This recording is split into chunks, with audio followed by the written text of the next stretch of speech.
Gold, trusted gold buyers. మీరు తాకట్టు పెట్టిన బంగారాన్ని విడిపించి ఈ రోజు ఉన్న మార్కెట్ ధరకు కొనబడను. ఇలా మీరు అంటే ఈ ప్రయాణంలో మీరు వ్యక్తిగతంగా మనుషుల్ని కోల్పోవడం, ఇంకా వంచనలు, మోసాలు, ఆర్థిక ఇబ్బందులు, స్ట్రగుల్స్, అన్ని రకాల షేడ్స్ చూస్తారు కదా సార్. జీవితం మీకు నేర్పిన మౌలిక సూత్రం ఏంటి? అంటే నన్ను నేను నమ్ముకోవాలమ్మా, అంతే. అంటే ఏమిటి? అంటే నువ్వు చేసే పనిని ఆ నమ్మకంతో చేస్తే రిజల్ట్ ఎప్పుడైనా కానీ పాజిటివ్గా నీకు వస్తుంది. No problem. నేనే సాక్ష్యం దానికి. నాకు ఎప్పటికైనా పాజిటివ్గా నాకు వస్తుందని నా నమ్మకం. ఆ డౌట్ ఉన్నప్పుడు రాదు. కరెక్ట్. నేను దాని మీద ఉంటా. చాలా మంచి మాట చెప్పారు. ఇప్పుడు అంటే అప్పటికి ఇప్పటికీ ఇండస్ట్రీ బాగా మారిపోయింది కదా సార్, సినిమా పరిశ్రమ. అంటే పరిసరాలు మారిపోయినాయి, పద్ధతి మారిపోయింది, బట్ రిలేషన్ అన్నది అలాగే ఉంటాయి. అవి ఇంకెవరెవరు సార్ మీ స్నేహితులు ఇండస్ట్రీలో?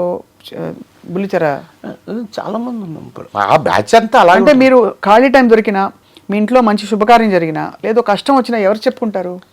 ఉన్నారు 5-6 మంది ఫ్రెండ్స్, మంచివాళ్ళు, ఇండస్ట్రీకి సంబంధించిన వాళ్ళు కాదు. ఉన్నా ఇండస్ట్రీలో. ఇంకా బతికే ఇక్కడ అయినప్పుడు చావే ఇది కదా. వీళ్ళే వాళ్ళతోటే ఎక్కువ. వాళ్ళల్లో అంటే ఆడపిల్లల్లో సనా బాగా దగ్గర ఉంటుంది, మేఘన ఉంటుంది. చాలా మగపిల్లలు సమీర్ కానీ, హర్షవర్ధన్ కానీ, ప్రభాకర్ కానీ, అశోక్ కుమార్ కానీ. అశోక్ కుమార్ గారు తెనాలి రామకృష్ణ సీరియల్ వచ్చినప్పుడు ఒక సెన్సేషన్. అవుట్. నాగేశ్వరరావు గారికి అసలు టెలివిజన్ రంగంలో ఫస్ట్ ఫ్రెండ్ అతనే. కానీ నాగేశ్వరరావు గారు ఎలా అయితే పెద్ద తెర మీదో, ఈయన చిన్న తెర మీద, బుల్లి తెర మీద అశోక్ కుమార్ గారు అనేవారు కదా సార్. అది ఏదో ఒక బాడీ లాంగ్వేజ్ లో ఇమిటేట్ చేసేవాడు. ఆయన చెప్పేవాడు. ఆయన ప్రతి ఒక్కటి అంటే మేము బాగా దగ్గర, ఒరే ఫ్రెండ్స్ కదా మేము. అవును, అంటే అన్నయ్య అంటాము, బాగా దగ్గర. ఆయనకి ఫస్ట్ ఫ్రెండ్ ఇతనే, అశోక్ కుమారే. తర్వాత మేమంతా దగ్గర అయ్యాం.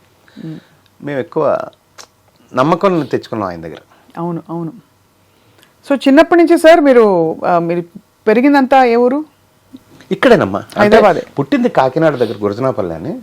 తాతగారు వాళ్ళది రాజోల తాలూకా కేసినపల్లి. చదువు అంతా కూడా ఇక్కడేమ్మా.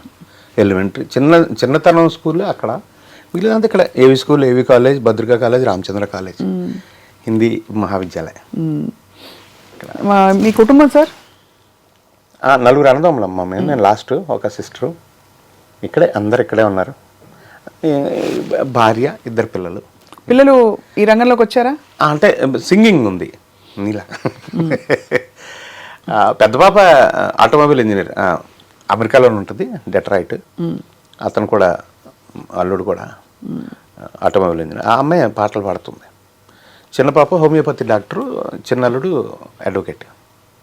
అందరూ చక్కగా సెటిల్డ్, బ్యూటిఫుల్గా, హ్యాపీగా, హాయిగా. మీరు చేస్తున్న ఈ మనం సైతం కార్యక్రమాలు చూసి వాళ్ళు గర్వపడుతూ ఉంటారు డాడీ.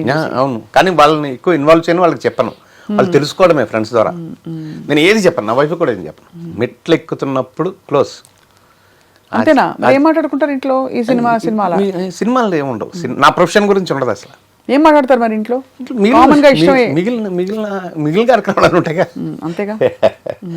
ప్రొఫెషన్ గురించి అంటే ఇందులో ఎక్కువ కష్టాలు పడటం ఎప్పుడైతే ఎక్కువ ఉందో నేను చెప్పేవాడిని కాదు. అంచేత అది మెయింటైన్ చేశాను, స్విచ్ ఆఫ్. నాకు ఇంకా మీ 98 లక్షలు ఎలా వస్తాయని ఆ రోజుకి ఇప్పటికి అది బహుశా ఐ థింక్ కొన్ని కోట్లు, ఎన్నో కోట్లు అయ్యేది. చాలా దారుణం. ఆ వంచిన వాళ్ళు ఎలా నిద్రపోతున్నారో కంటి మీద. వాళ్ళకి ఇప్పుడు చూస్తున్నప్పుడు అర్థమవుతున్నాయి ఎవరిని అంటున్నారు మీరు? 100%. వాళ్ళు వచ్చి ఇప్పుడు మీతో నా చుట్టూరు ఉన్నారు కదా, నా దగ్గర ఉన్నారు. చాలా భరించి అయితే మీరు సహనంతో నడిపిస్తున్నారు సార్. ఏంటి, వాట్ ఈస్ యువర్ విజన్ మనం సైతం? ఇంకా పెద్ద చేయాలంటే మనం సైతంలో ఒక ప్రాజెక్ట్ అనుకున్నానమ్మా. Saparya, we care for uncared అని ఒక అనాథాశ్రమం, వృద్ధాశ్రమం పెట్టాలని. ఒక పెద్ద తోటలాగా, పెద్ద చెట్లతో తోటలాగా పెంచి, ఒక వాటర్ పాండ్ లాగా పెట్టి, చుట్టూరు ఒక వాకింగ్ ట్రాక్ లాగా చేసి, ఈ తోటలో గ్లాస్ రూమ్స్లో పేషెంట్లను పెట్టాలన్న కోరిక. ఆ తోట కనిపిస్తూ ఉండేలా. అంటే అతనికి పక్షి, నీళ్లు, మనిషి కనపడి తను బతికే ఉన్నానని, బతికినంతకాలం అనుకోవాలని.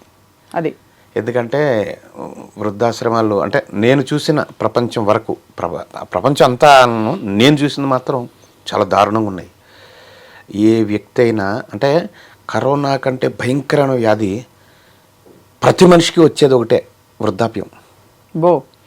అనివార్యమైన వ్యాధి చావుకు ముందు వస్తుంది అది. ఏ వ్యక్తి అయినా లేచి తనంతటా తాను బాత్రూమ్కి వెళ్లకుండా అక్కడే బాత్రూమ్ చేసుకుంటే 2 గంటల్లో రోడ్డు మీద వేసేస్తున్నాము. ఆ రోడ్డు పేరు వృద్ధాశ్రమం అంటున్నాము. అవి చాలా దారుణంగా ఆ పరిస్థితులు ఉన్నాయి నేను చూసినంత వరకు. స్వప్న, నేను ప్రపంచం అంతా అంటలా. సో అక్కడి నుంచి ఆ మనిషి బతికినంత వరకు నేను బతికే ఉన్నాను అనిపించాలని నేను దత్తత తీసుకోవాలని నా కోరిక. సపర్య, వీ కేర్ ఫర్ అన్కేర్డ్. ఇప్పుడు హీరో శివాజీ ఒకసారి నాకు 5 లక్షల రూపాయలు ఇచ్చాడు కరోనాలో పంచమని. నేను ఇంకో 3 లక్షల రూపాయలు వేసి ఒక అంబులెన్స్ చేయించా, ఒక బండి కొని. అలాగ ఒక అంబులెన్స్ తిరుగుతుంది. అలాంటి అంబులెన్స్లు ఇవన్నీ కూడా మనకు ఉన్నాయి. సో మీలాంటి అందరి విష్ ఉంది. సో అందరినీ చుట్టూరా పెట్టుకొని ఆ ఆశ్రమాన్ని నడిపి అందులోనే అని నా కోరిక. అయ్యో, లేదు, చాలా గొప్ప సంకల్పం. మీరు ఇంకా తీయాల్సిన సినిమాలు ఉన్నాయి. అవును. ఆ 98 లక్షలు వసూలు చేయాల్సిన సమయం రావాలి. భగవంతుడు. అది రకరకాలుగా వసూలు చేయండి సార్. అవును. మీకు రావాల్సిన సక్సెస్ ఇంకా రాసి పెట్టుంది బోర్డు అంతా. కాబట్టి అవును, మీరు తప్పకుండా మీరు ఇంకా సినిమాలు తీస్తారని నా నమ్మకం, అందరి నమ్మకం. ఎస్. సో ఇప్పుడైతే 4-5 ఫిల్మ్స్ చేస్తున్నారు మీరు? చేస్తున్నాను రెగ్యులర్గా. నాకు వేషాలు రెగ్యులర్గా ఉన్నాయి.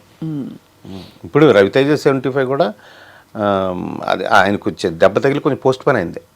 ఆ సినిమా కూడా అన్నీ ఉంటాయి. అన్ని సినిమాల్లో మంచి మంచి వేషాలు, హాయిగా సరదాగా వెళ్తారు, మంచిగా ఆ రోజు ఏమిటి అంతే చెప్పుకుంటారు, అంతే, ఫినిష్ వచ్చాడు. సో ఈ పుట్టినరోజు కూడా టైం ఉన్నంతసేపు ఫోన్లో మళ్ళీ మనం సైతం ఉంటాం. అదే దాన్ని మానిటర్ చేస్తారు. గొప్ప సంకల్పంతో. అంటే మీరు ఎందుకు ఇలా ఆలోచన వచ్చి తలంపు వచ్చి మొదలు పెట్టారు? ఎందుకంటే ఇది ఒక మహాసముద్రం సేవ అనేది. అవును. ఎక్కడ ఎంత చేసినా ఏముందిలే అని అనిపించే అవకాశాలు ఉంటాయి. కానీ లేదు, అలా కాదు, చిన్న చేసినా మంచిది, వాళ్ళ జీవితాలకు మార్పు వస్తుంది అని నమ్మి మీరు కొనసాగిస్తున్నందుకు మీకు నమస్కారాలు. మీరు ఐ థింక్ ఇది ఇంకా బాగా పెద్దగా మీ యాక్చువల్లీ పుట్టుక రహస్యం అంటారు కదా, అది మీరు తెలుసుకునే సేవా కార్యక్రమాలు మొదలుపెట్టారు. అది తప్పకుండా సేవ కాకుండా అది బాధ్యతగా మారుతుంది అందరికీ అని కోరుకుంటున్నాను సార్. అవును, థ్యాంక్ యూ అమ్మ, థ్యాంక్ యూ వెరీ మచ్. నువ్వు కూడా మంచి మనసుతోటి దీవించావు. నువ్వు మంచి అమ్మాయివి. ఆ బిడ్డ పెరగాలి మనం సైతం, అంతే, అదే కోరుకున్నాను. Thank you so much sir. నమస్కారం తల్లి.